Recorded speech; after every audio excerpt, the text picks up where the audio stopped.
Good evening, everybody. A lot has happened. Amorim was sacked yesterday, and reports are starting to come out about what happened. It seems that there was a power struggle. Things were not so rosy at United by the time Amorim was getting sacked. Reports about him and Wilcox falling out, a bust up with players, the board having questions about his tactics, about his decision in transfers, both in and out. And we are going to go through all that in today's show. So, as usual, I'm Simon. This is the UKG podcast, and get involved in the comment section below. I'll also post. I'll also post a poll on YouTube just to ask whether the board interfered with Amorim's plans, or is it just a matter of poor results plus egos coming in the way? So, yeah, get involved in the comment section. So, it's, let's say, about 48 hours since it happened. Hey, Evans, hi, how are you? I'm doing well, Evans. It's good to be back. Nice to see you. And you see, guys on TikTok, you miss out on a lot when you're on TikTok. You guys need to cross over to YouTube. Like right now, Evans's comment is on the screen, as well as we are going to go through the Athletic article. Yeah, what was posted, the points that made Amorim get sacked at United. So get involved, get involved. Hi, Evans. It's good to see you. Let's see who has joined on TikTok. Yeah, we still have guys joining. We have Michael Chege who has joined, the Rilemo who has joined, Muguste. We have Devaju Boy who has also joined. Thanks to everyone who has joined on the live on TikTok, as well as everyone who's joining via YouTube, Facebook, Kick, as well as Twitch.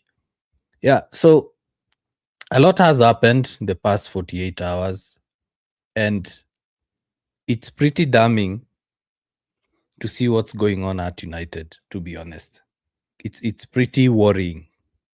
It's very, very worrying what's happening at United, and all these reports that are coming out. And if it's the club that's briefing the media to save face, then it would even be worse or look worse, to be honest, because a lot of articles have come out regarding United, regarding Amorim, regarding everything that has happened. And to be honest, comparing to Maresca's events, Maresca's reports, we thought Chelsea were a mess. United are an absolute mess. Evans, you're saying United is rotten. Up top, it's hard to watch. Yes, it is. It is absolutely hard to watch. It is absolutely hard to watch. Whatever is happening at United right now, it's difficult to describe. It's difficult to describe because you can't say it's a joke. You could say that it's embarrassing, but still, wow, what's going on? I just want to put my phones on vibration. I'm getting a lot of texts. Yeah, so Evans, yeah, United is rotten from the top.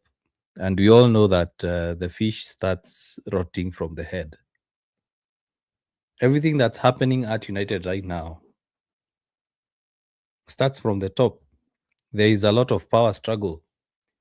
So The Athletic posted an article. Guys on TikTok, please cross over to YouTube. You'll find the link in the description, the profile description. You'll be able to come to YouTube and you'll be able to see what I'm about to display, the points regarding Amorim's exit and what actually happened. And then we are going to go through each point and just discuss, just have a look at it.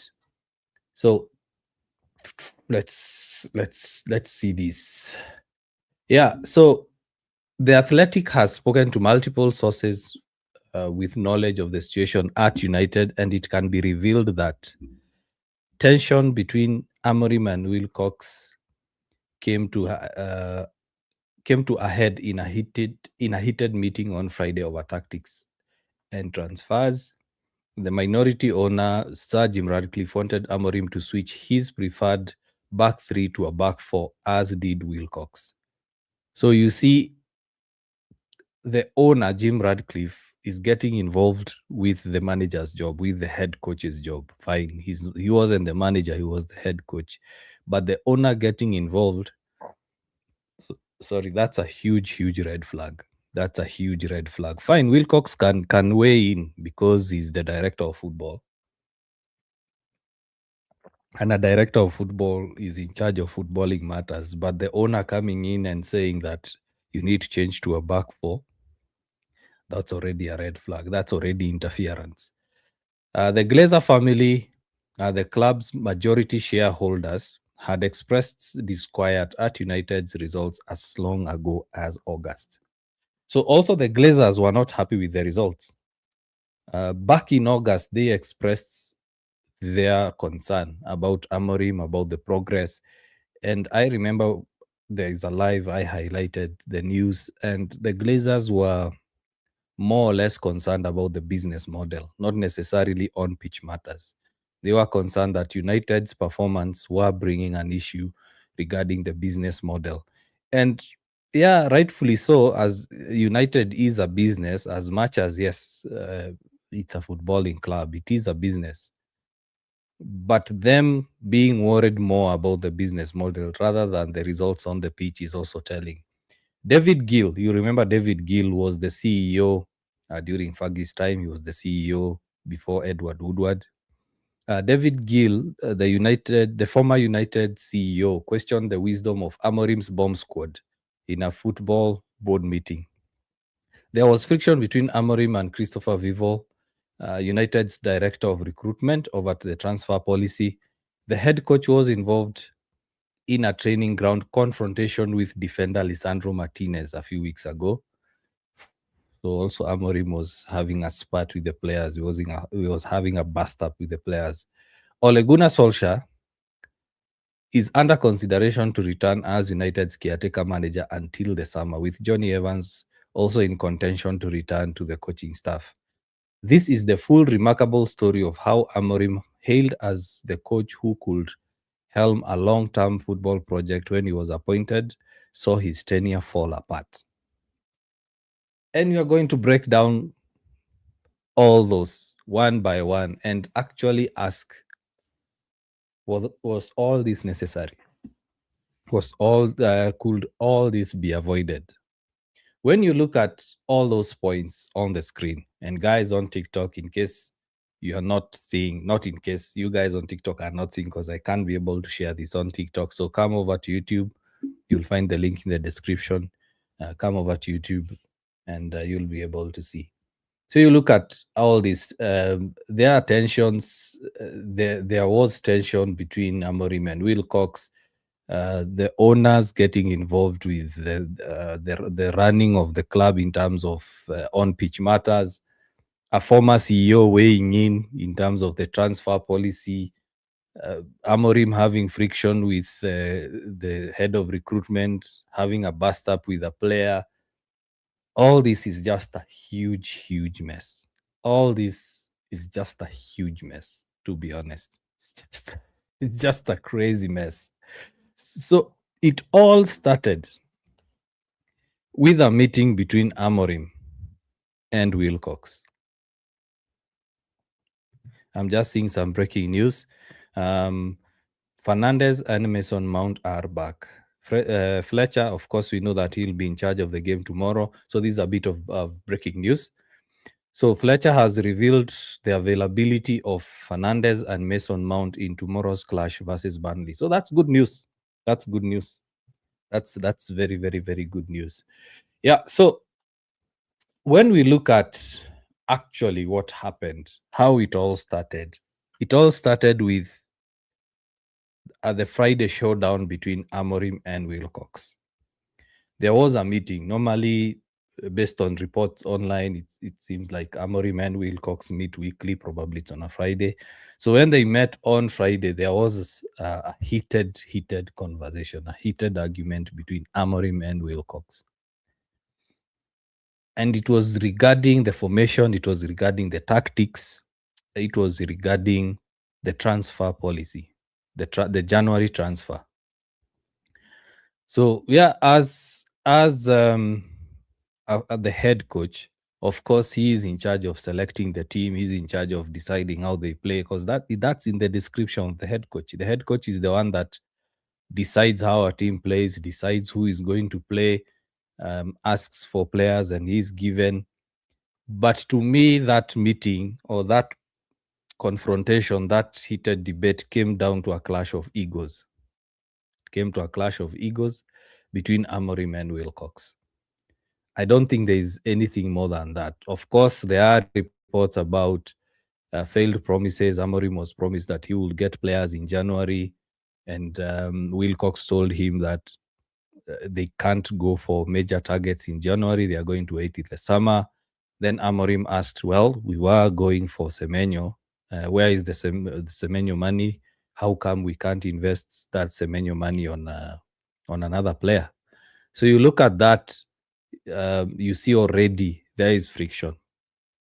To me, a clash of heads, just egos, big egos debating each other, big egos getting into each other's way.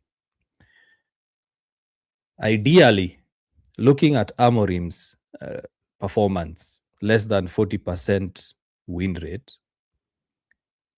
ideally, realistically, he's not entitled to have such a huge ego. He's not entitled to have such an ego. He should say, okay, fine. I'm the head coach. You are the director of football. Christopher Vell is the head of recruitment. Then I'm going to work with what we have, but still don't fail to support me in the next window. That's that. When we look at the hindsight, Amorim was still not performing well because he didn't have all the players he wanted for the formation. So it's a catch-22, chicken and hen kind of situation. Amorim needed players so that his formation, his system works. The same time, the United hierarchy are telling him, you do have enough in the squad to beat teams like West Ham, Everton, Leeds, Fulham. You have enough players in the squad to perform. And both of them are right. Both of them are absolutely right. Amorim failed to beat the smaller, struggling teams in the Premier League. So if you can't perform with what you have to beat teams that are struggling like Wolves, like Grimsby, eliminated by Grimsby, then why should you push for more players and yet you can't use what you have? At the same time, Amorim is like, okay, yeah, I understand, but these players are not physical enough. There are reports stating that Amorim was concerned about the physicality of the players and their mentality. The article says that Amorim believes that the United players have a fragile, that's the word that was used, fragile mentality. So you look at that situation, it's a clash of egos. It's a situation where these guys couldn't see eye to eye, they couldn't agree on anything. And it's a situation that, based on the reports, has been festering, has been becoming toxic over time. That, coupled with media pressure, fan toxicity, uncertainty over certain players' futures, players like Zakzi, Mainu not getting game time, wanting to leave. Mainu is a key asset for United. They don't want to let him go. Amorim is willing to let him go and get new players. So it came to a point where these guys couldn't chat. They couldn't agree on anything.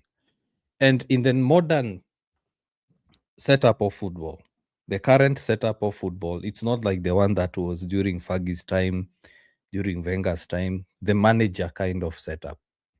There are only a few clubs currently that are succeeding with the manager setup.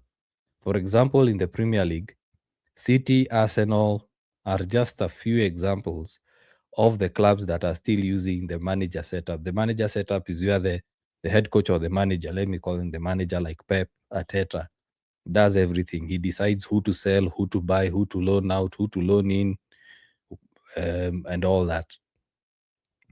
The modern era setup, it's what we see in Real Madrid, we see in Barcelona, we see in PSG, we are seeing in Chelsea. United are trying to set up. It's a setup where the club buys players and then they look for a coach that fits the philosophy or fits the DNA. We've had a lot of chat about the DNA of the club. And that's what United are trying to set up. But it seems the initial discussions that were there between the club, between Manchester United and Amorim, the discussions were to do with Amorim had full control like a manager. And the reports state that Amorim was treated like a manager, but he felt that over time, his powers, his control was being taken away slowly by slowly. And I've said it's justified because you are not performing, you're not winning matches. How can we trust you to run this team, to run this club, to get us players, and you're not getting any results? And as I've said, at the same time, a catch-22, he needs players to perform with this system because he has a set system. But at the same time, with the little he has, he should be beating at least Grimsby, at least Wolves, at least 10-man Everton. He should be winning such kind of matches. So a clash of egos, that's where it all started, and it started spiraling down. But even before that, even before the Friday showdown, there are other things that happened. For example, the owners now getting into the discussion. And it had to do with things like tactical stubbornness. We've already seen, if I share this screen again, and guys on TikTok, come over to YouTube so that you can be able to see what I'm displaying. You look at this. Jim Ratcliffe wanted Amorim to switch from his preferred back three to a back four, as did Wilcox. And then the Glazer family, who are the majority shareholders, expressed disquiet at United results as long ago as August. Basically, the season was starting in August. But the Glazers were like, no, we are not convinced with this guy. This just shows how Ineos and the Glazers are still not aligned. They're not aligned. The majority shareholder is saying, we are not convinced with this guy. Get rid of him, get someone else. The season is just starting. Do it now. He lost the Europa League, no Champions League. So that means no money to sign players. He's asking for players. He finished 15th. Get rid of him right now. Let's move on to someone else. This won't work.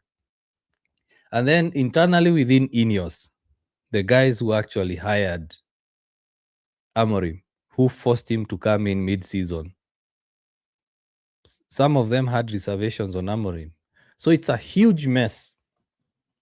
Yes, Ineos have done well, have done probably better than the Glazers in terms of trying to set things up, trying to invest money in the club, in terms of the training ground and all that.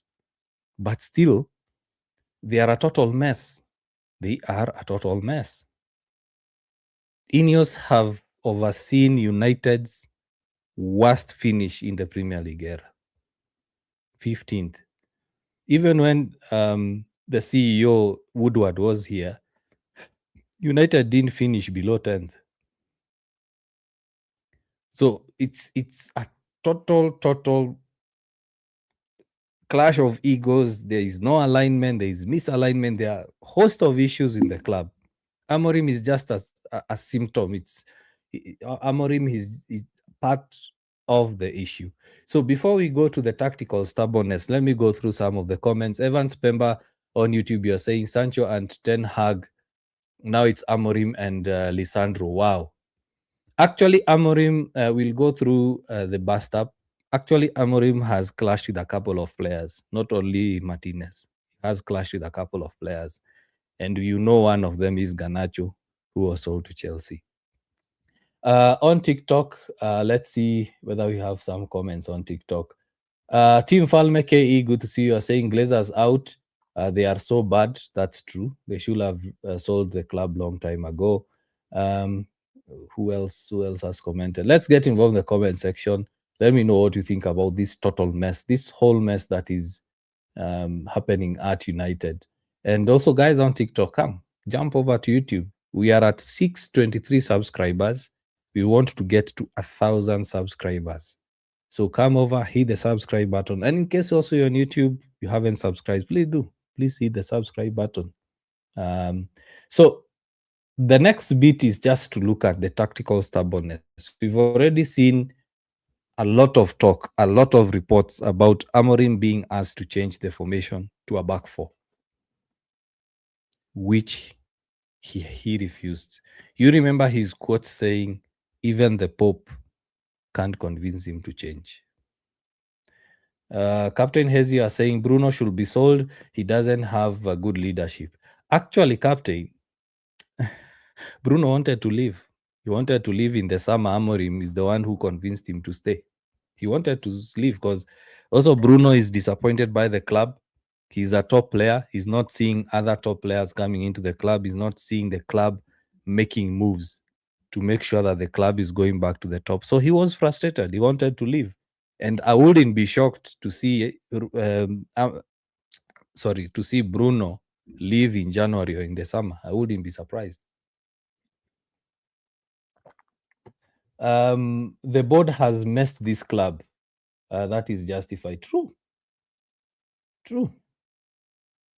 They have totally messed this club. Absolutely messed this club. I don't even know what to say about this club right now. It's a total mess. It's a total mess. To a point where the owners are being involved in the tactical setup of a team. It's a total mess. It's an absolute total mess. The minority owner, Jim Ratcliffe, coming out to say that Amorim should change the formation to a back four. And he's justified. Of course, he's invested money in the club. He doesn't want to see the club losing matches, because losing matches means United won't make to Europe, won't make to Champions League. And that means less money next season. Currently, United are struggling with financial cash flow. So, to some extent, to a large extent, he is justified asking for change. But what I don't understand is setting up a new structure with guys who understand football and not allowing them to work, not allowing them to run the football operations. What I'm glad is seeing the reports that United are finally going to hire a technical director. They are going to hire a technical director. And to me, if they are going to hire a technical director, that should see Jason Wilcox also leave, because Jason Wilcox has also failed. Omar Berrada should also be sacked. The only survivor in that lot should be Christopher Vivell, although he has a hand in the transfer of Sheshko instead of Watkins. Because there are reports that Amorim did want certain players, he didn't get them. So when you have the guys up top meddling with the head coach's affairs, meddling with the head coach tactics, then that already is a red flag. And it's a bad look on the club, because now it's a red flag on the potential, for the potential coaches. The coaches who on the job will now start having question marks on whether they are willing to come to United and work in such an environment. Because if we look at it, United went for Amorim because he has a distinct playing style. He has a distinct philosophy that made him successful at Sporting. They knew he was playing a 3-4-3. They knew he plays wing backs, and wing backs are very important for his setup. They knew he needed a box to box midfielder. They knew all that. Went for him, paid the compensation, asked him to come mid-season. Then all of a sudden they are telling him, hey, you have to change the formation. And whenever coaches go for a presentation, go for an interview, they give a presentation, they say, this is my tactical setup. This is how I believe United should play. This is how I will play. This is what I will do. Then they are asked, is there any support you need? Then they say, get me 1, 2, 3, 4 players. I believe that's a discussion that Amorim and Ineos had so that he accepts the contract. Because he sat there with his agent and listened to what Ineos were offering him. He couldn't leave Sporting without assurances.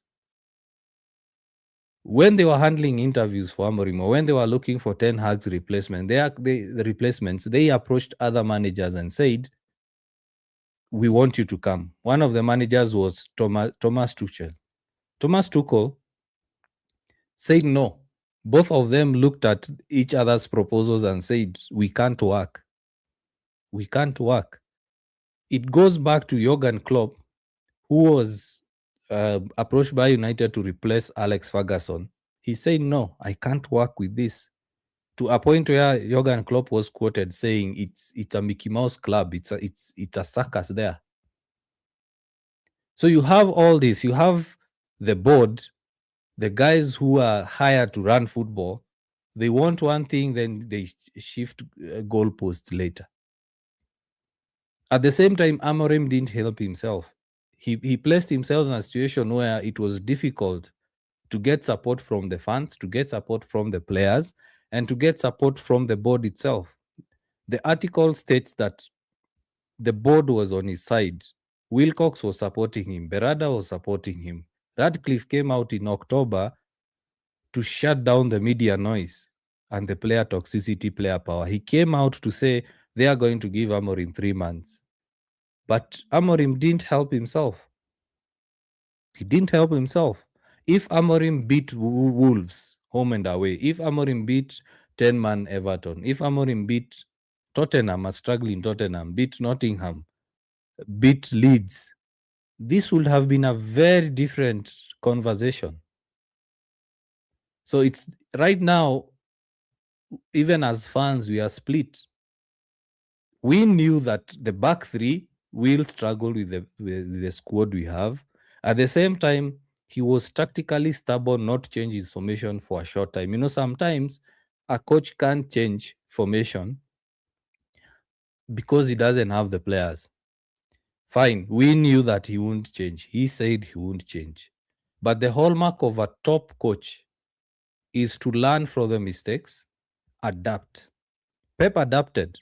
He came to the Premier League. He tried with the tactics he was used to using at Barcelona and Bayern. Didn't work. He's adapting. He keeps adapting. Arteta adapted. Arteta has adapted. He realized open goals are difficult to get. They used set pieces. Now they've been discovered about set pieces. They've changed tact. Yes, fine. They are scoring set pieces. They are the second team to score the most set pieces behind United. But he's still adapting. So, yes, Amorim has a 3-4-3. And the good thing about a 3-4-3, I keep saying I love the formation because it can adapt to any system. You can set up as a 3-4-3 on paper, but when playing, you can play a back four. You can play a back five when defending. When attacking, you can have a front six. But we didn't see enough of that. So Amorim was stubborn.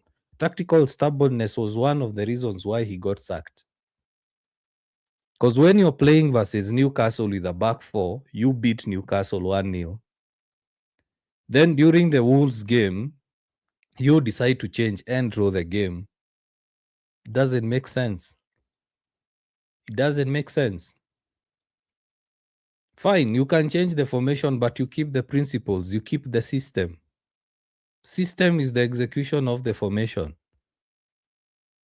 During Ferguson's time, used to play different formations, used to play a back five, a back four, He used to play a 4-2-3-1, a 4-1-4-1, a 4-4-2, a 4-4-1-1, and each of those systems, each of those formations, they had the same systems.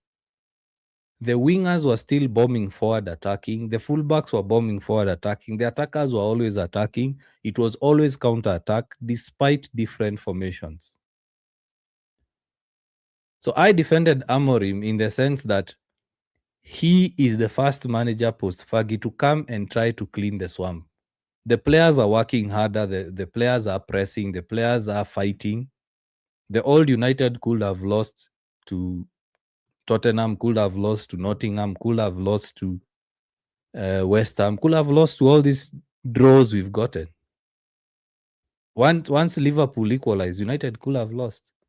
At least he instilled some mental toughness in this team to tell them that they can go out and do something. But at the same time, when you have your bosses interfering, it's the same way when you're working at your office and your boss is constantly over your neck asking you for the report, you'll have pressure to perform.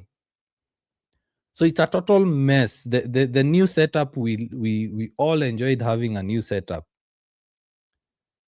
We all enjoy having a new setup because we saw that at least there is a change. We won't have managers signing players from their own agency. It was lovely.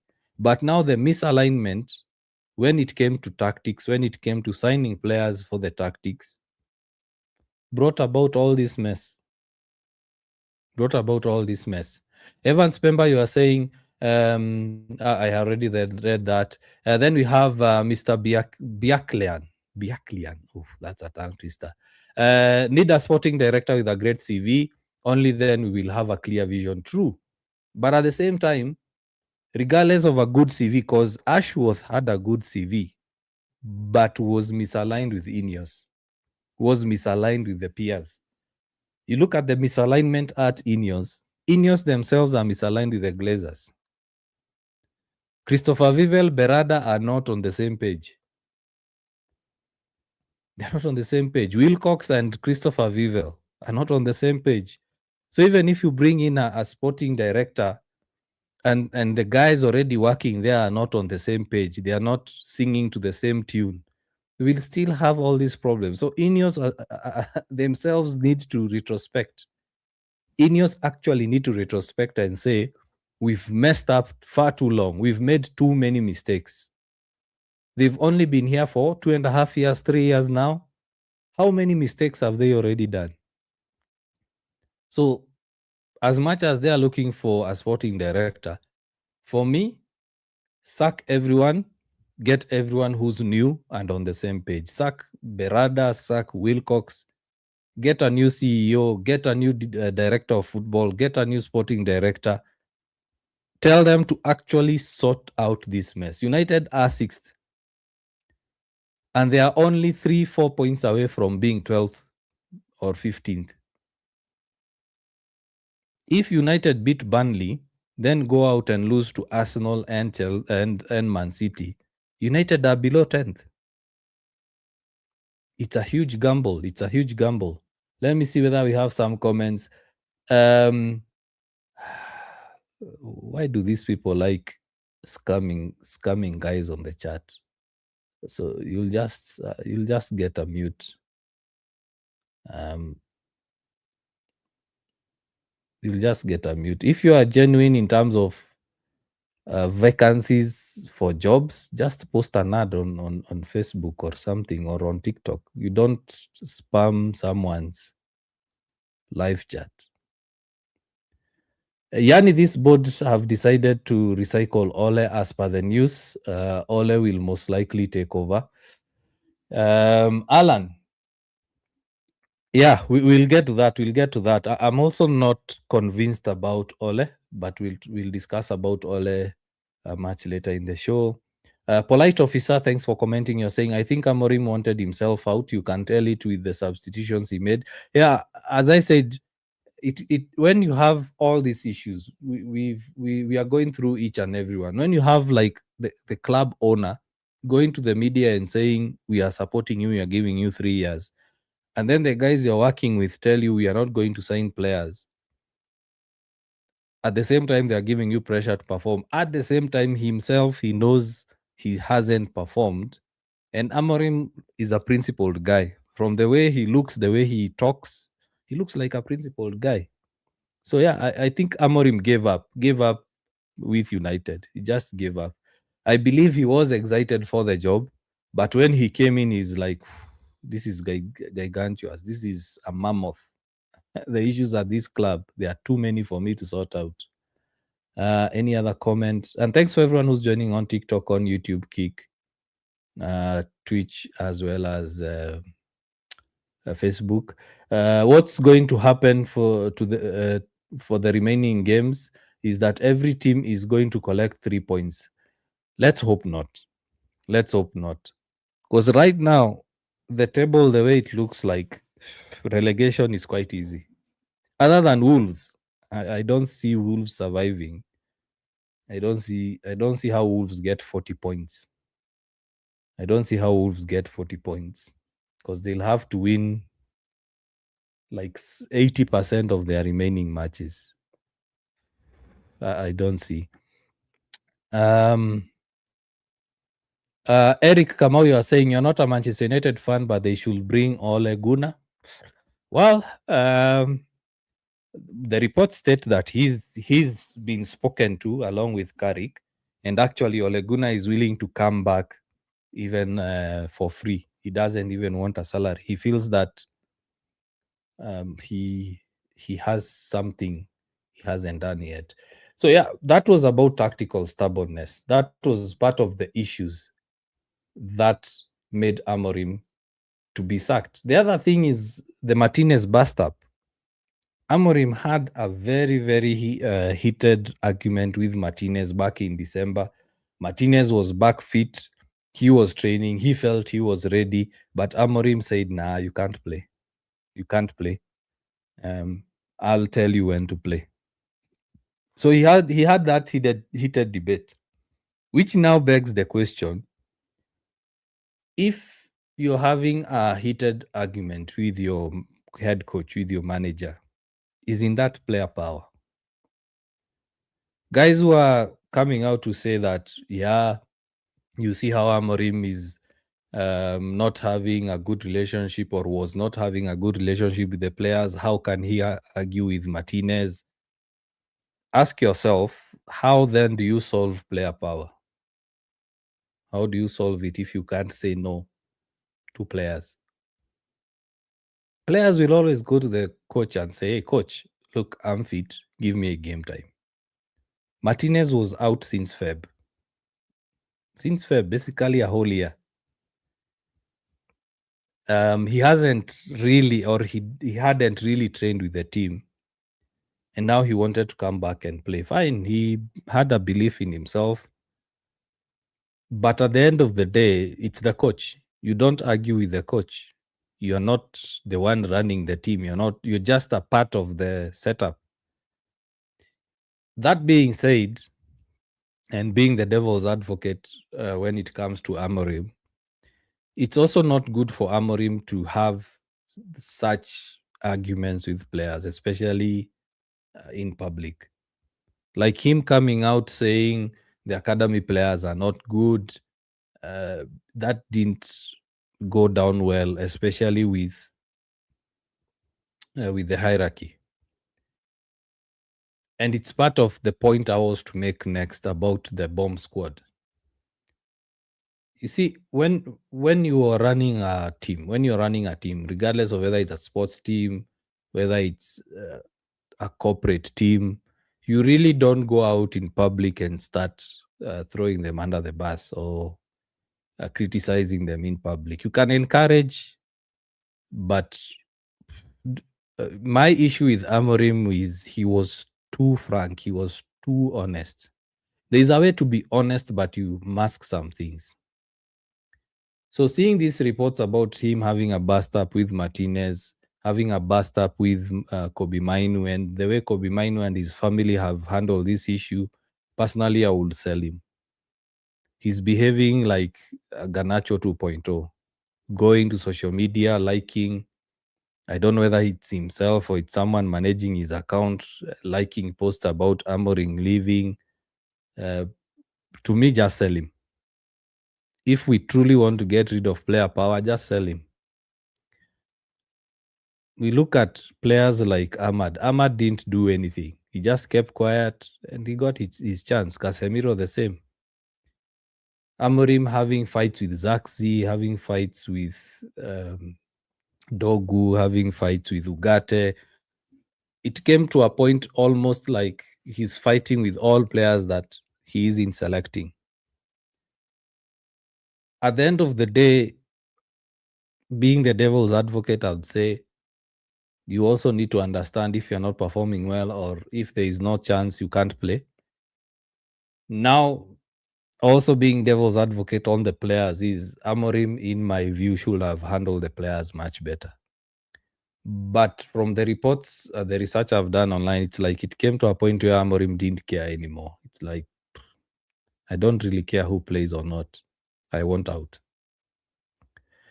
So when the likes of Wilcox, the likes of Vivel looked at that, they were like, it's time for this guy to go.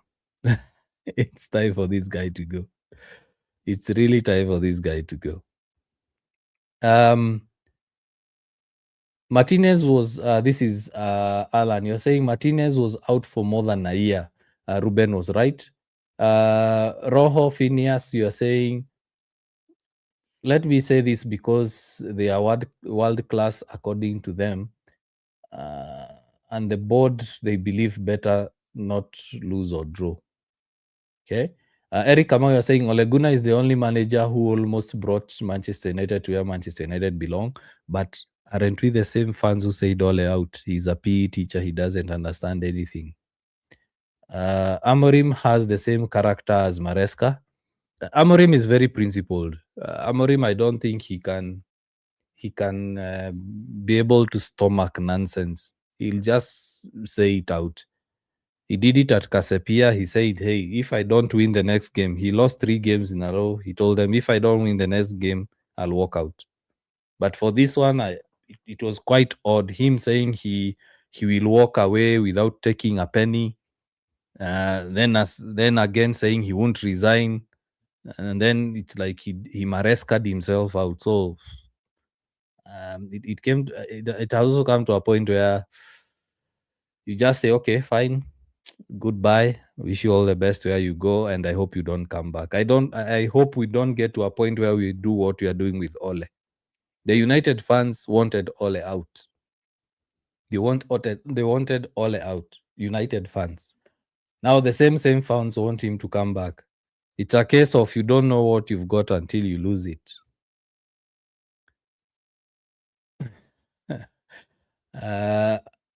Amorim became too much to players and even to the board. That's true. Captain Hezi. Why would we want to recycle managers? For fuck's sakes. Yeah, why? Why? That's the same question I'm asking myself. If you already sacked them because they were not performing, why bring them back? Why bring them back? Let them go.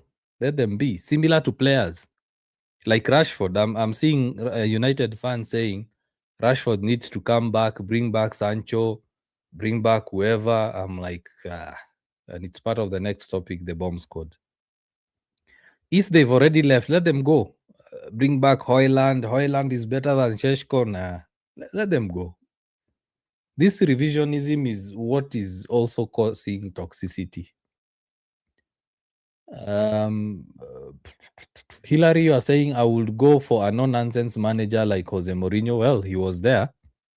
He also spoke out against the board and was sacked, similar to Amorim, similar to Ralph Ragnick.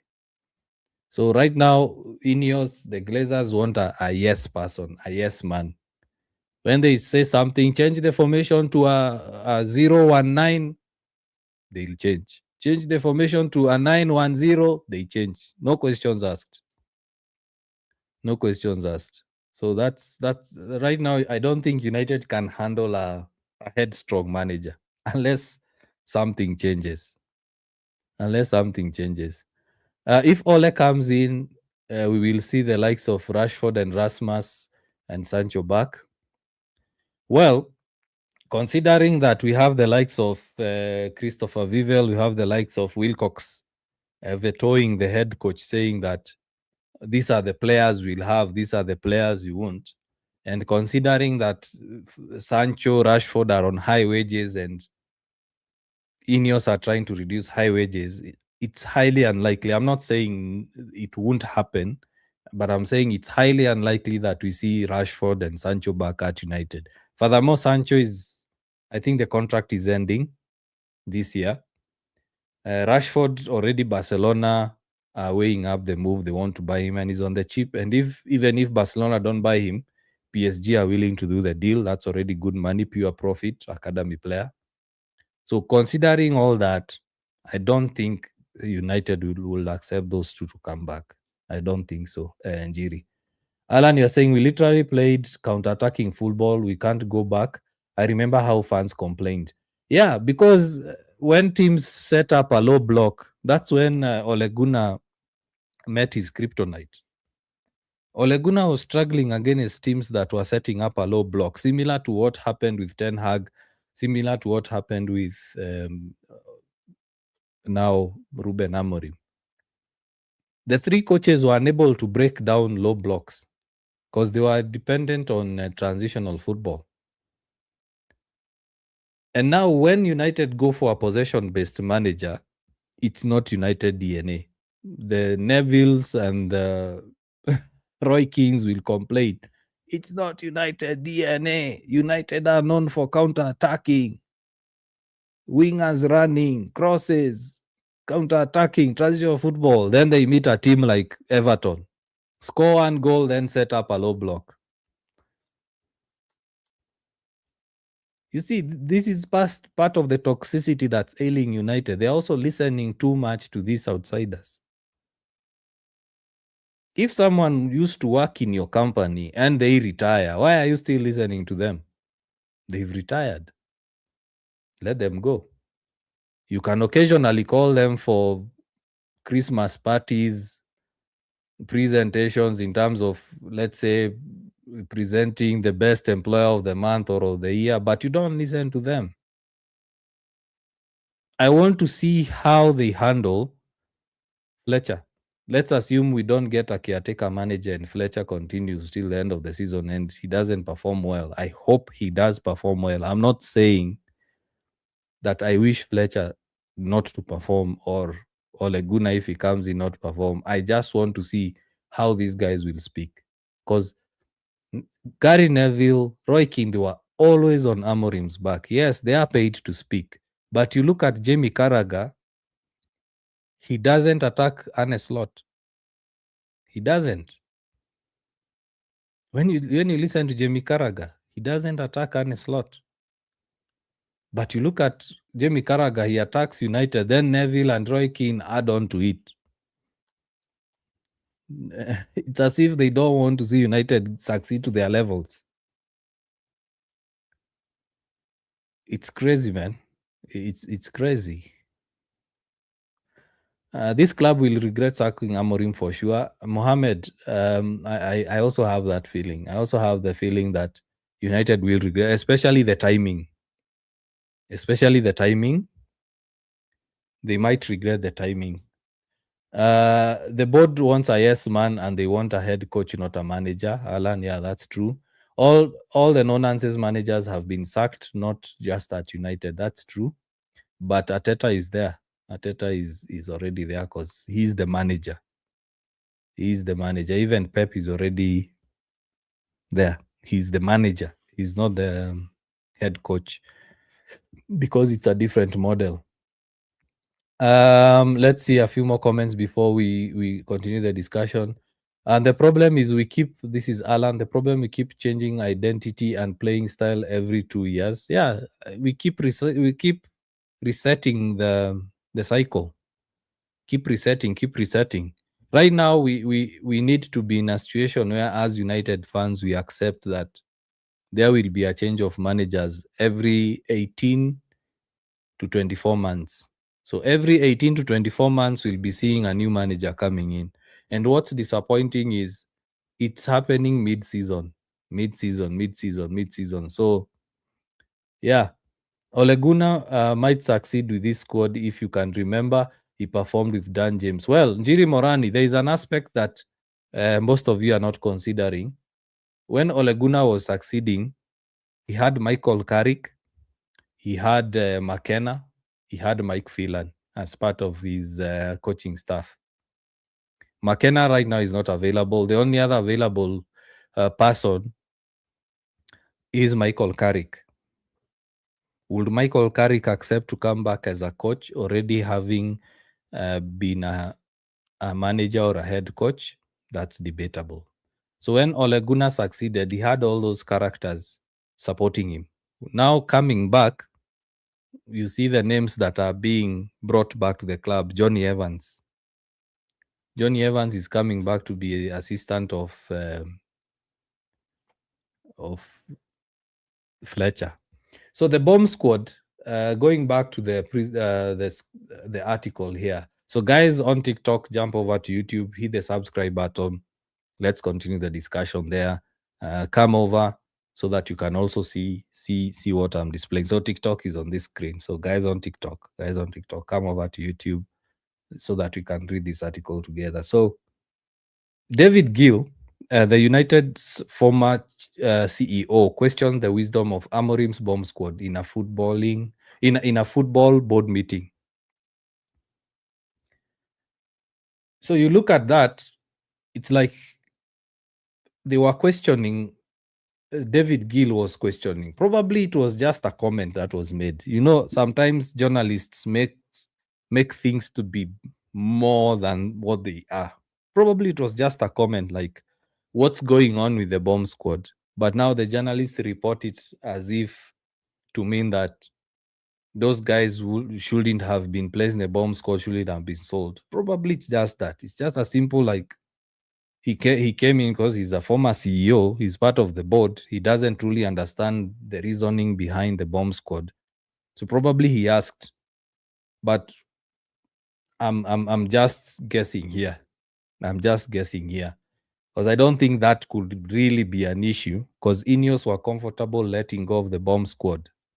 That is Sancho, Rashford, Garnacho, Hoyland, Onana, and all of us were in agreement with selling some players. The fans, the coaches, and also Ineos. I wanted Sancho to leave. I'm sure you also wanted Sancho to leave. Many of us wanted to see Onana being sold. Many of us wanted to see Garnacho leave. Many of us wanted to see Hoyland stay. That is one of the disagreements I have with the bomb squad. I believe Hoyland should have stayed. And then we sign someone like Watkins so that we have a young and an experienced forward. But now posting that line there, having that on the article, to me,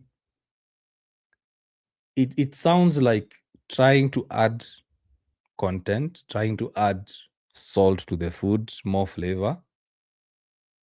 Because questioning the wisdom of the bomb squad, to me, it sounds like we are having a meeting, and then I ask, hey, why are we letting go of these players? And then probably he was given a reasonable reason and it ended there. I don't think it's part of the reason why Amorim was sacked. I don't think it's a major factor as to why Amorim was sacked, because the board, Ineos, were on board with selling the bomb squad members. And David Gill is just questioning it. As I've said, it's like we're in a meeting. I just ask, hey, why are we selling so and so? And then he's told, Garnacho disrespected the club. Sancho is no longer a good player. And then he's like, oh, okay, good. I think that's it. I don't think there is anything much to read in that line where the former CEO asks about the bomb squad. But now what made me curious is where there was friction between Amorim and Christopher Vivel over the transfer policy.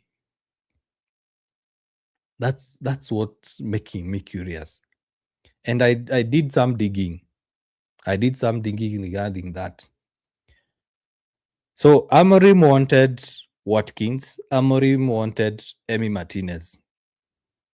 But he was given Sheshko and he was given Lamens. And Lamens was suggested by a goalkeeping coach. I can't remember the name. So they looked at Watkins, they looked at Emi Martinez, that is Christopher Vivel, looked at both and said, these two players are old. They will cost a lot of money and the wage will be a lot of money. So let's go for a much younger prospect, even though the transfer fee is expensive, but we can keep them for a longer time compared. So like Sheshko will stay a lot more compared to Watkins. Now Martinez, obviously he was a lot of money. Lamens is young, he's available, he's on the cheap, and the salary is not so much. So Christopher Vivel went for different characters. He used his data, his connections. He got these players. So when you have the head coach and the head of recruitment not aligning in the players they need, then that's a red flag. That for me, I think that is where the relationship started breaking. Reports are coming out to state that Amorim, yes, said let's prioritize on the attacking front. Let's prioritize attackers. We'll get midfielders later. Probably he was thinking I can survive till January. Or probably they had discussions like, yeah, we can get you a midfielder or two in January. Let's prioritize on attack, because last season United had issues creating chances and scoring goals. But the fact that you're having a clash with your head of recruitment, there is an issue. But yet again, in any working environment, people do have disagreements. So now this is me now being logical. Previously, what I stated was what the media is reporting. But if we are realistic, we will not always agree. Even at your workplace, you don't always agree with the guys you work with. But it doesn't mean that the relationship is broken. It means that you agree to disagree to move forward, to go to the next stage. So for me, also that line, the reason as to why I said I'm a bit curious. Let me just display it again. The friction between Amorim and Christopher Vivel over the transfer policy. For me, I don't think that should be or was a major issue, to be honest. I don't think it was a major issue asking for a certain player getting a different player. It happens in all clubs. It happens in all clubs. Clubs, the manager wants a certain player. He doesn't get the player. He's given another one. And they have to work with that player because these guys do their homework. They just don't go for a player for the sake of it. So for me, I would also say that's a minor issue. The only thing that I would say could have been a major issue was if they told Amorim, fine, we will prioritize attacking players, then go for a midfielder or two in January. And then come January, they told him, no, we are not going to get a midfielder. Then that one I can understand. It's a break of trust. That I absolutely understand. But if it's just a matter of asking for X getting Y, or asking for A getting Z or Z, then I don't think that should really be a major issue, in my opinion. That shouldn't be a major issue, in my opinion. So what next for United? We've already spoken about Ole Gunnar. And before that, let me go to some of the comments. Felix Oko, you're asking, hello, bro, is there any player amerudi kutoka injury? Basically, he's asking, is there any player who's come back from injury? Yes. As we started the live, Fletcher has confirmed that Bruno Fernandes and who else? And Mason Mount are back. and they are in contention to play in the Burnley game. Yeah. So those two are back. It's quite funny that Bruno is back after Amorim has gotten the sack. But anyway, it's just me. It's just me. Sammy, it's good to see you. You are saying the board also does signings late. That's interfering with the gelling of the players. True. That's very, very true. It's like what I've said. United right now is a total mess. It's an absolute mess what is happening at United. It starts from the top. The owners, that is the Glazers and the Ineos, are not aligned. The sporting department, that is the Ineos side of things, they themselves are not aligned. We have the CEO and the director of football clashing over the manager. You have the director of football and the head of recruitment or the director of recruitment not agreeing on transfer targets. You have all this misalignment, and then now you have the head coach not aligning with the guys up top, that is the CEO, the DOF, and the head of recruitment.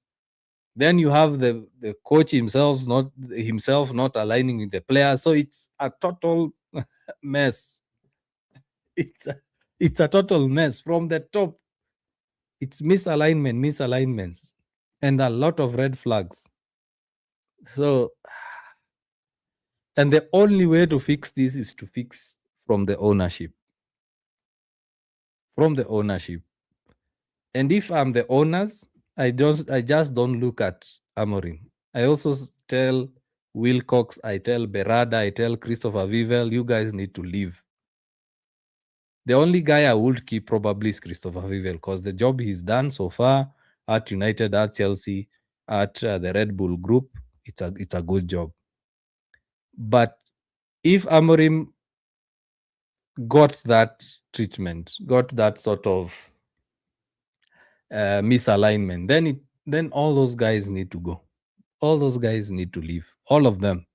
Let's get a new CEO who's actually run a football club, not someone new who's trying out. And let's get a good director of football who's actually run a top club. United is a top club, but you can't have guys who are rookies running a top club. Yeah, even pilots have to get experience for them to be given a Boeing 747 or an Airbus.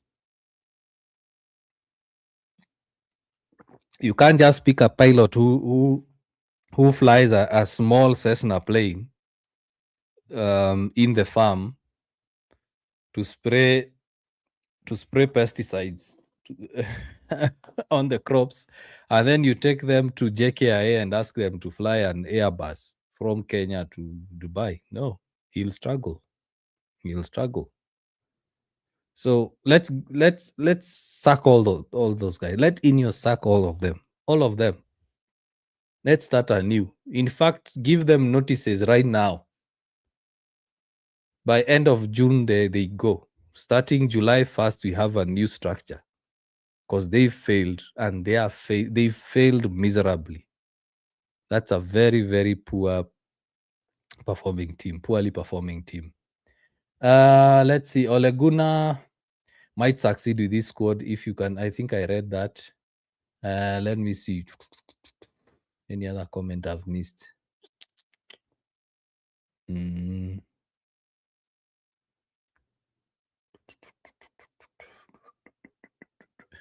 I don't think I've missed any comment. So, what's next? So the reports coming out are that Ole Gunnar is under consideration to return as the club's caretaker manager until the summer, with Johnny Evans also in contention to return to the coaching staff. So that has since been confirmed.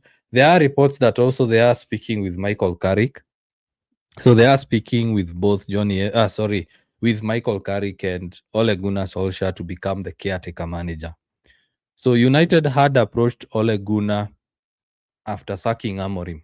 After sacking Ten Hag. Why am I zoning out? After sacking Ten Hag, and they asked him whether he can be the caretaker manager till summer, and then they make a change. But that didn't happen because, of course, we know how Omar Berrada pushed for Amorim. At the same time, Omar Berrada was pushing for Amorim because Man City had signed the sporting director to come to become the sporting director at City. And Verandas with Amorim have had a good working relationship at Sporting, and City wanted to have a discussion with Amorim to go to City. So it might still happen because City are yet to actually select Pep's replacement. Who knows? Probably Amorim might end up going to City. Who knows? It's not impossible. It might happen. So now, as of now, tomorrow, and before I forget, tomorrow we are going to have a live watch along for the Burnley game. KC React will also be with us tomorrow. So make sure you tune in for the live watch along tomorrow. So Fletcher will take charge of the game tomorrow. Let me see whether I can read some of his comments before we end the live.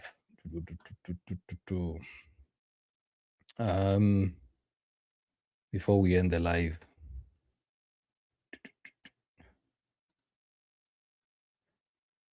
I don't like pop-up ads. I don't like these pop-up ads at all. So Darren Fletcher has revealed that Manchester United hope to welcome Bruno Fernandes and Mason Mount back into the squad for the Premier League game at Burnley on Wednesday. So during the press conference held at Carrington, he supplied some good news regarding the midfield pair and added that they will also be assessed over fitness of other players taking place before the 8:15 GMT kickoff. So Fletcher said that Mason and Bruno were pushing to play against Leeds. The decision was that they weren't quite ready, so they've trained. Fletcher did state that their minutes will need to be managed with another game to come at the weekend. That is the Emirates FA Cup third round tie against Brighton Hove Albion at Old Trafford. So the central defenders Matthias de Ligt and Harry Maguire have been out of action due to injury, as has midfielder Kobe Mainu. So Kobe Mainu is still not fit. Mazraoui's Morocco and Brian Mbeumo's Cameroon meet on Friday in the quarterfinals of AFCON, while Ahmad is on duty for Ivory Coast against Burkina Faso today. Actually, the game, I think, has kicked off or is about to kick off. So some of the good news is one of Mbeumo or Mazraoui will be coming back soon because they are meeting on Friday. And Ahmad, if Ivory Coast don't beat Burkina Faso today, then Ahmad will be coming back soon. So it's a bit of bad or good news, depends on how you look at it. Joshua Zirkzee performed well when coming on versus Leeds last time out after Len Yoro's introduction to the side for the Dutchman was the only change in the 11 that drew against Wolves. So the Burnley news is Lyle Foster and Hannibal are back. Remember Hannibal Mejri was eliminated from AFCON. It was a very, very good game. If you didn't watch that game, you missed out. Axel Tuanzebe, I think the game was being played before we went live. I don't know, how did it end? I was watching it. I think I left in the 78th minute. Let's see. But even if they've been eliminated, I don't think Tuanzebe can play today's game. Actually, DR Congo have been eliminated by Algeria 1-0. It was a very, very physical game, that game. I think I should also do a watch along for one of the AFCON games. What do you guys think? Let me know in the comment section. Should we do a watch along for the AFCON games? Probably the semis and the final. Let me know. Let me know whether you guys are up for us doing a watch along for AFCON. Yeah, so Hannibal will be back, said Parker at his press conference. He came back this morning and trained this morning, so hopefully we'll have him available. Lyle will fly in tonight. It's a long travel, so we'll see how he gets in, whether he'll be available tomorrow. Everyone else It's how we are really. So Josh Cullen's long-term absence is a blow for the hosts, while Zeki Amduni, Joe Worrell, Fleming, Jordan Bayer, and Connor Roberts are also sidelined. Yeah, so it seems that Burnley will be having their full squad other than the names I've mentioned. United, they are hopeful that Bruno and Mount can play, but Fletcher has said that he has to manage their minutes. So even if they play, I don't see them playing the full game. So that means if they are on the pitch, they need to actually get goals before they are hooked off. So, guys, let me know. Do we do a live watch along for the AFCON games, the remaining AFCON games, or we just let it slide? Some of the comments, Washington, you are saying, I'm worried that in case the ownership and the top hierarchy remains in management, then we don't give a good environment for any coach to perform. It has been like that for the last decade, Washington. It has been like that for the last decade, to be honest. It's been like that. Every coach that has come, none of them has had a good positive environment. Whenever they succeed and then they need to go to the next level, the board messes up. Mourinho did a very good job challenging Pep. When he was supposed to be supported, he said, sell Anthony, sell Rashford, sell all those players. He wanted to sell a bunch of good players so that he can get players that can take United to the next level. He was sacked. When Ole Gunnar went second, third, of course, lost the Europa League final. He wanted to get players to take the team to the next level. What did he get? Aging players. Cristiano was one of them. Why? Because of shirt sales. They had to sack him. Ten Hag, I don't know what happened with Ten Hag. Got rid of good players, then brought on poor players. Like, how do we let go of I don't want to mention his name, you know his name, and then bring on Anthony? How? Then you have Ahmad sitting on the bench, who's much better than Anthony, and they just let it slide. Okay, it's a contradiction because I've just said the hierarchy should not really meddle in the manager's affairs, but still, whenever a coach, a manager at United gets a bit of success and wants to go to the next level, the team is supposed to be supported, or we have new signings, players going away so that it goes to the next level, they sack the manager. Like Amorim had done a good job in terms of setting a tone, setting a standard, getting rid of passengers, making sure the players are mentally ready for tough games. They don't support him. So I agree with you, Washington. If these owners and the top hierarchy remain in management, a lot of good coaches, top class coaches, as they were. There are not many. By the way, there are not a lot of many top class coaches nowadays. I don't know where they went. I saw someone ask somewhere, where did the top class coaches go? There are not many top class coaches, by the way. You can actually name very few. Ancelotti, who else we can say is a top coach? Tuchel. Who else? I think the PSG and Barcelona coaches are also top class. So you actually start thinking, who are the top class coaches?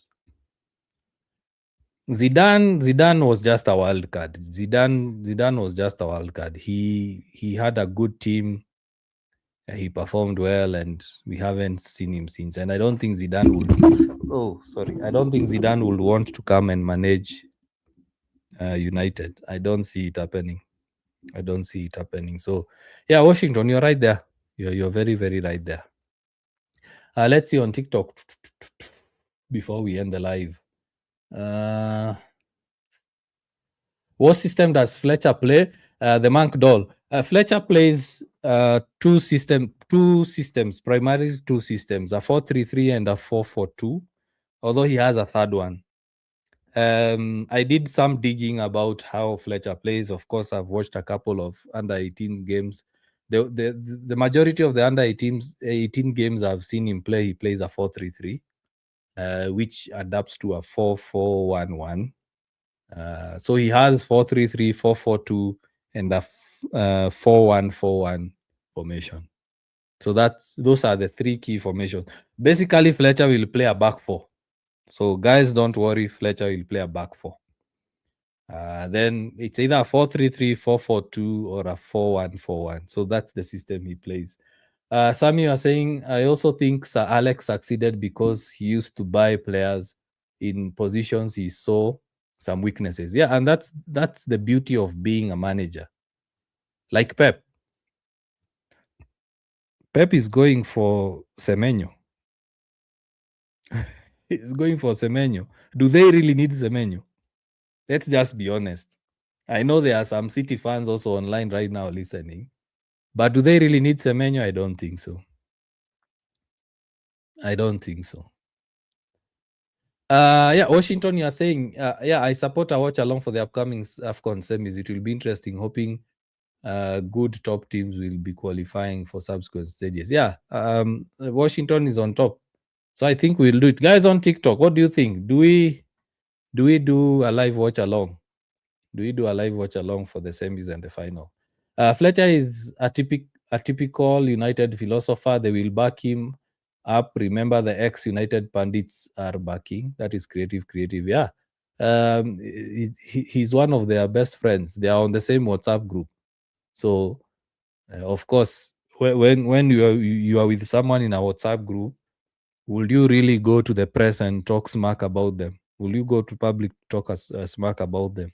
Right now, most of us are in WhatsApp groups with our friends. Can you go to a press conference and call out your friend in a press conference? It wouldn't happen. If they are to criticize him, they will criticize him on the WhatsApp group. Trust me. Trust me, they'll criticize him. And right now, you know what the narrative will be, which is true. He doesn't have much experience in the EPL as a manager or a head coach, so he needs time. But yet again, he's only managing, I think, 2 games. He's managing the game tomorrow and the FA Cup. After that, United will have a caretaker manager. He'll have a caretaker manager. Any other comments? Munga, you are saying we better win from now on henceforth. Once again, I keep saying, guys, we need to be realistic. We need to be very realistic when it comes to Manchester United. I posted that video on TikTok and someone akaniambia kwenda huko. I was almost responding to ask where. United fans need to be realistic. There is a possibility United won't make top 6. There is a possibility United might make top 6. Either way, expect the unexpected. Expect the unexpected. We don't know what's going to happen with this club, this team.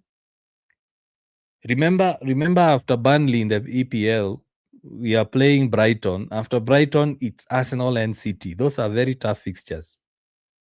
Brighton followed by Arsenal and City, and Arsenal is away. City at home. And we know recently what happens at the Emirates. United haven't actually, I think the last time United won in the EPL in the Emirates was a very long time ago.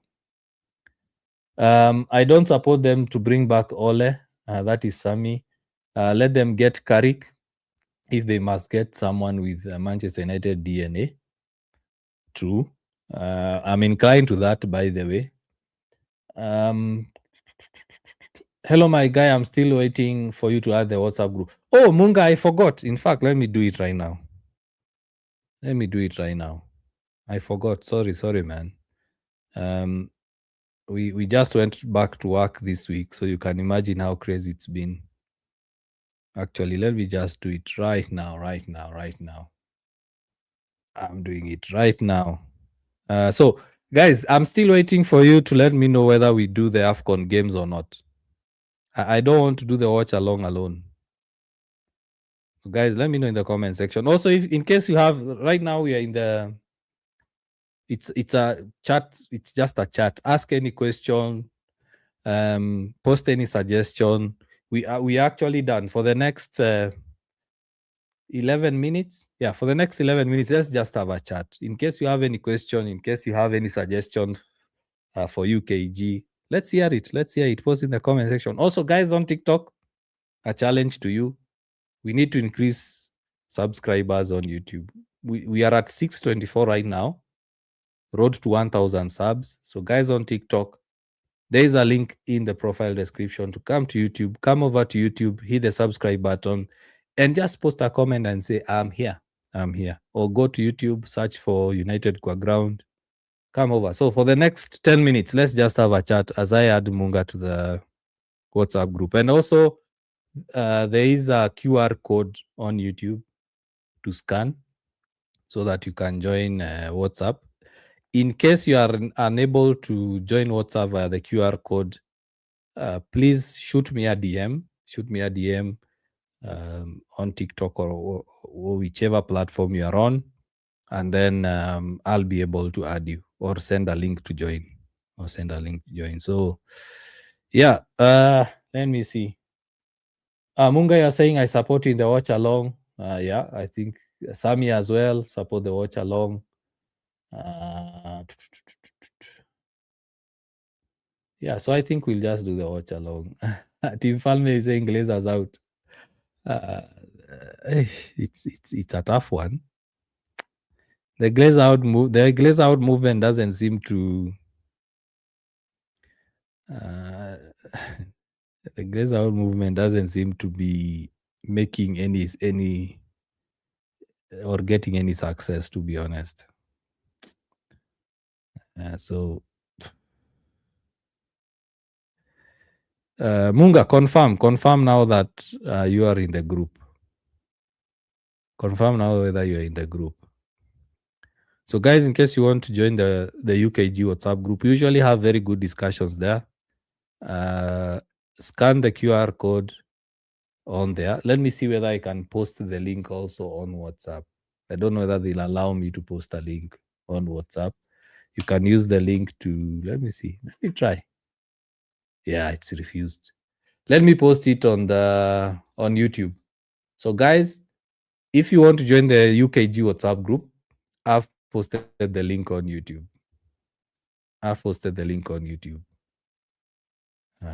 There is the link to join. I've posted the link on YouTube. So guys on TikTok, guys on Facebook, Kik, Twitch, in case you want to join the UKG WhatsApp group, the link is in the comment section. Let's see. Comments. Is it true there is a protest of Glazers out and Ineos out? Yeah. Then the 1958 group, is one of the largest protest groups in the world. That is the United fan base. They are planning a protest because after Amorim was sacked, after everything that has gone on, after all these reports coming out, basically most of it, as I've mentioned, it's to do with media spin. Basically, Ineos are making themselves look good. I was looking for the technical term for it. Ineos are trying to make themselves look good by smearing Amorim's name, by making Amorim look bad. So everyone knows the truth. Everyone knows that Amorim was not sacked because of results. Simple as that. You know, I know, everyone knows. He wasn't sacked. And it's even clear. We've literally read the article. He wasn't sacked because of the results. He was sacked because he spoke the truth. He went against the system. The world we live in, whenever you decide to go, oh, we have one more subscriber on YouTube. Welcome. Karibu sana. Karibu sana. I'm trying to see who it was. Let me see. Whether I can get who it was. Let me open up the stats. I have to welcome the new subscriber. Let's see. How can I get to see the new subscriber? Why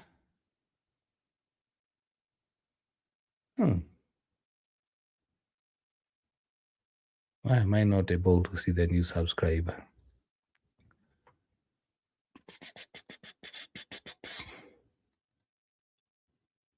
It's Washington. Welcome to the UKG platform. Feel at home. You see, guys, on TikTok, come over to YouTube. Hit the subscribe button. Welcome, Washington. That's great.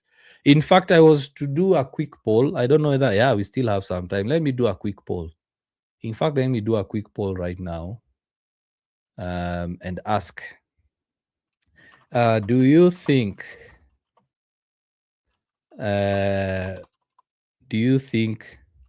Ineos and Glazers should leave the club? Probably we still have guys who support the Glazers. Let me do a quick poll. No.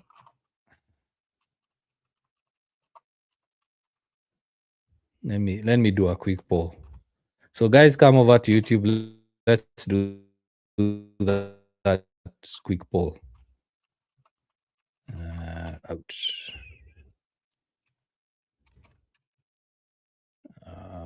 Start poll. Let's do a quick poll. Yeah. The poll is live. Let's do a quick poll. Do you think Ineos and the Glazers should leave the club? Yes, absolutely. Glazers out. Or no, Glazers in. Let's see. Let's do a quick poll. Come on, guys.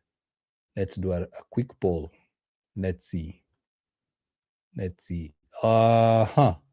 So yeah, Washington. Karibu sana. It was you. You are saying subscribe right now before I posted my question on Man United hierarchy and management. That's true.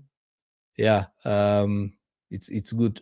There is a way I should see who has joined, but for some reason I don't know what's happening. Yeah, TikTok is quite active. Team Falme are saying they are ruining this club. So guys on TikTok, jump over to YouTube, posted a poll there, as well as hit the subscribe button. We are on 625. We want to hit 1,000 subscribers. Should we put a timeline on that? Do you guys think we can do it by the end of January? Who knows? It's difficult, but it can happen. As we are waiting for the poll to actually end, for guys to put in their votes,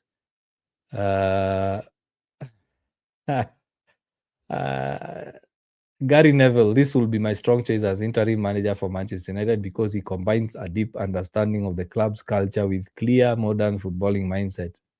As a former captain and academy graduate, he understands what the badge represents. So this is someone called Amorim Ball on X. He's trolling Gary Neville. Actually, we should give. Why do I keep saying we? Ineos should give Gary Neville the job. We see how he performs. It's easier said than done. It's always easier said than done. Let me see. Breaking news. David Gill on the possible names that could be under consideration for the managerial role. Ooh. So David Ornstein, remember he's the one who broke the news about Amorim sacking. Says there are so many names you could draw to this. Oliver Glasner, I'm not sure how realistic that is. Remember, guys, yesterday in the debate, I questioned whether Glasner would come and he primarily plays a 3-4-2-1. Eddie Howe has ruled himself out during the news conference. Yeah, Eddie Howe said he's happy at Newcastle. I also wouldn't want him at United. I am intrigued with Kieran McKenna, bracket of coaches. Ipswich fans won't like this. And I'm not saying he's even in the frame to get it, but that's a breed who's got the United DNA and real coaching pedigree. Then Ornstein continues saying you've got then the elite level managers like Tuchel, De Zerbi, Carlo Ancelotti. But I think at this stage in life, they'd want somebody younger. The Premier League experience is crucial. Amorim didn't have it. Ten Hag didn't have it. But the rumblings coming out of United in the last 24 hours is that Premier League experience is going to be very important for them. So based on that last quote, let me see whether I can display this as we end the live. Let me see whether I can display this. Share screen. Let me see whether I can display this on screen. I don't know whether it will be visible enough. Let me see whether I can zoom in so that it becomes larger. So, yeah, that is Ornstein's quote. So the Premier League experience is crucial. Amorim didn't have it. Ten Hag didn't have it. But the rumblings coming out of United in the last 24 hours that the Premier League experience is going to be very important for them. So looking at that, guys, I'm of the view that United will be looking at Glasner, although Ornstein is playing down that. Who knows? Probably Andoni Reola. Who else has Premier League experience? Not necessarily in the Premier League, but has coached in the Premier League and is coaching elsewhere. Dizabi, of course. I think Dizabi has a shout. Although Dizabi is another Amorim. Dizabi is stubborn. Dizabi is no nonsense. He has previously walked out of the board and resigned. So let's see. Glasner, Areola, who else? Who else can have a shout in the Premier League, guys? Sammy. Sammy is also a new subscriber. Welcome, Sammy. Welcome. So we've had 2 new subscribers today. We've had Washington and we've had Sammy. Welcome to the squad. Welcome to the UKG squad. That's amazing. Welcome, Sammy. And then you're saying, I don't think he can manage despite being the person leading in criticizing the coach. Are you referring to Dizabi? Sammy, let me know. Are you do you mean Dizabi? I think Tuchel already refused the job. Thomas Tuchel already refused the job unless something changes. He was interviewed before Amorim and he said no. Both of them agreed to disagree. Both of them, they didn't have a shared vision. So I don't. If Tuchel happens, unless United have decided to change. Because remember also Tuchel spoke against Chelsea. Tuchel also spoke against the Chelsea board. And remember, he also spoke against the PSG board and the Bayern board. So Tuchel is also headstrong. Tuchel is not no nonsense. Oh, you're saying Gary? Yeah, Gary. It's just someone on X who's trying to banter Gary Neville. But personally, I will give that job to him. Of course, I wouldn't be happy United losing, but I will just give him the role, and then we see all this talk whether he can actually make it. This guy was at Valencia, and he had a worse record than Amorim. Gary Neville was at Valencia, and he had a worse record than Amorim. But anyway, as I said, it's easier said than done. Chipmunk, you're saying Tuchel will never want to be controlled. That's true. They want a puppet. Yeah, Ineos want a puppet. Ineos absolutely want a puppet. So let's see where the poll is. Guys, let's come on YouTube and actually give. Oh, at the moment is yes, absolutely. Glazers out at 100%. 4 votes in. We have 7 guys watching, but I think that's across all platforms. Let me see how many guys are watching. We have 5 guys who are watching on YouTube. Let's get the votes in. Guys on TikTok, come over to YouTube. Let's end this. Let's end this on YouTube. Let's end this on YouTube, guys. Team Falme, they are running this club. Yeah. So, we have some gifts on TikTok. Casey reacts, man. You do too much. Casey reacts, you do too much. As well as Salo Banks. Thanks for the gifts. So I'm going to end the live on TikTok. I'm ending the live on TikTok. So guys on TikTok, come over to YouTube. We are going to end this live on YouTube. So guys on TikTok, in 5, 4, 3, 2, 1, come over to YouTube. I'm going to end the live on YouTube and see you over at YouTube.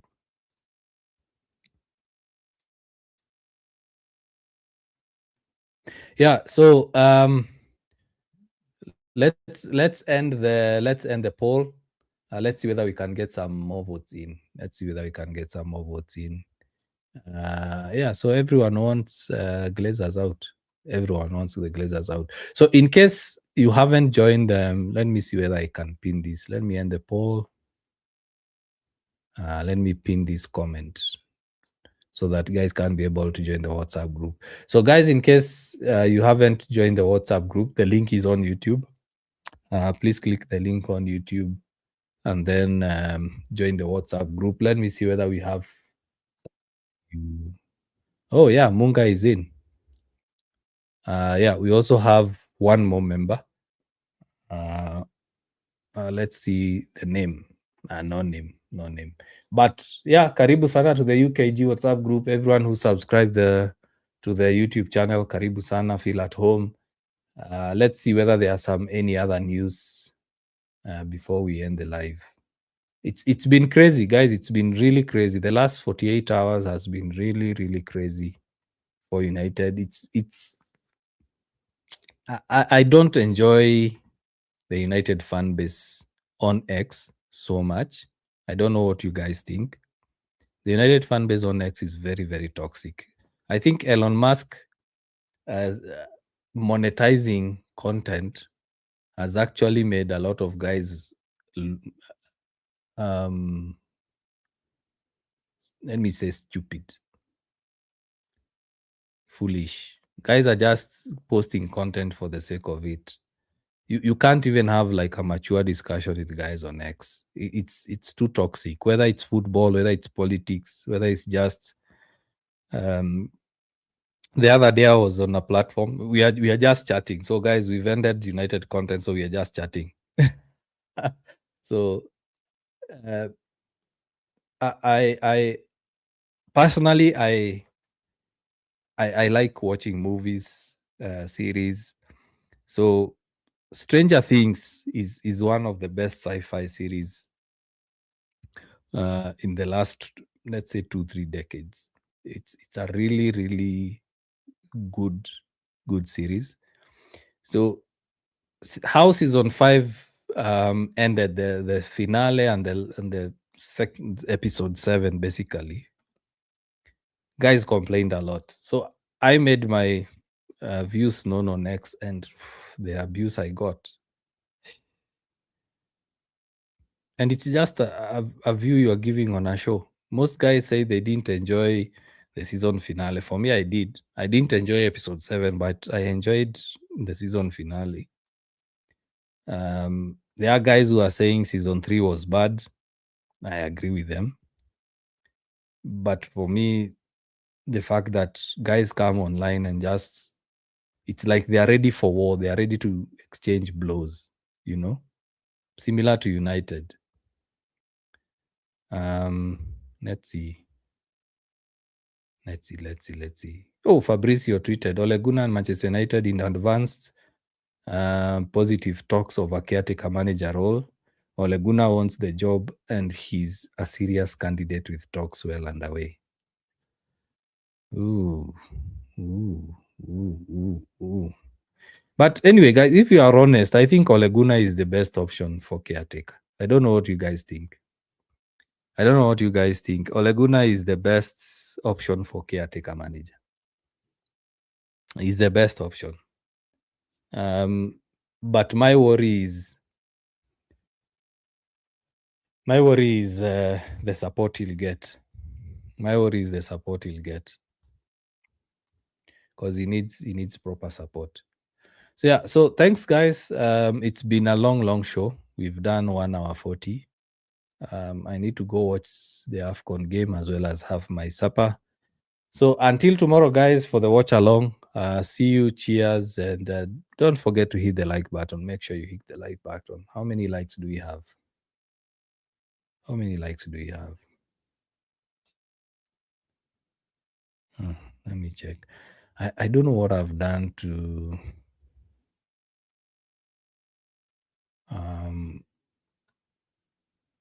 it's hidden. It's hidden. It's hidden most of the statistics. Let me see how many likes we have. Let me see how many likes we have. Come on. How many likes do we have?